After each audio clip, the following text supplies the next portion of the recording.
ఏలూరు జిల్లా జంగారెడ్డిగూడెం గోకుల తిరుమల పారిజాతగిరి శ్రీ వెంకటేశ్వర స్వామివారి దేవస్థానంలో కార్తీక మాసం సందర్భంగా సామూహిక సత్యనారాయణ వ్రతాలు వైభవంగా నిర్వహించారు.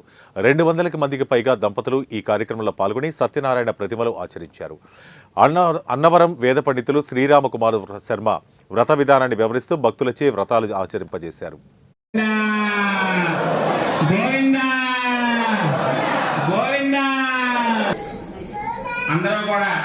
గోవింద ద్వితీయోధ్యాయ ప్రారంభ.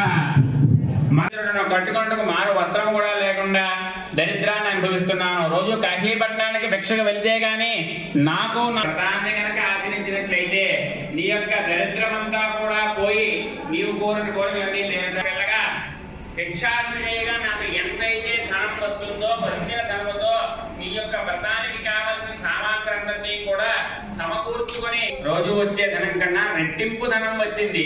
ఆ వచ్చిన ధనముతో బంధువులను బ్రాహ్మణులు పెంచుకొని వ్రతానికి కావాల్సి